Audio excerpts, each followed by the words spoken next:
Evo, kao što smo najavili, u drugom dijelu smo našeg crash testa koji je sada na malo tvrđoj podlozi nego što je bio prije. I moj asistent će mi sada pomoći da prezentiramo šta, recimo, kvaliteta plastike ove posude sve može.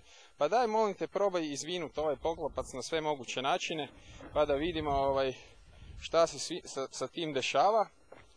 Evo, drži ga malo tako.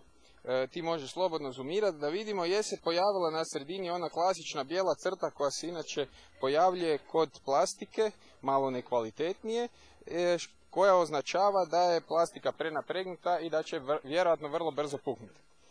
Možeš pustiti. Evo sad, štovano gledateljstvo, možete vidjeti da je poklopac i dalje u onom stanju u kojem je bio i da kanti praktički nije oštećena ni u kom pogledu. Dečki će sad probati istu stvar koju su izveli na travi, probat će ovdje na asfaltu. Evo, dečki, za prvi crash test probajte što više zavitlati u zrak. Probajte zajedno.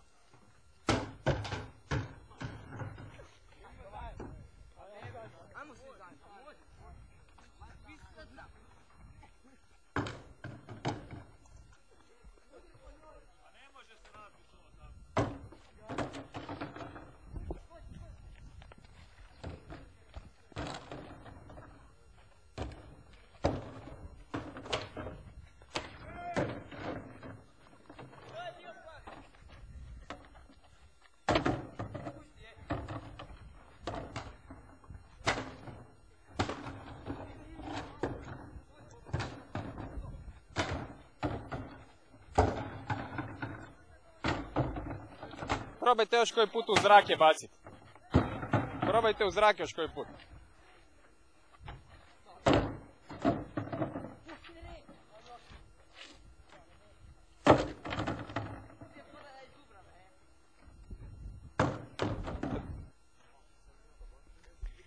Evo ga, tu smo pri kraju i drugog našeg crash testa.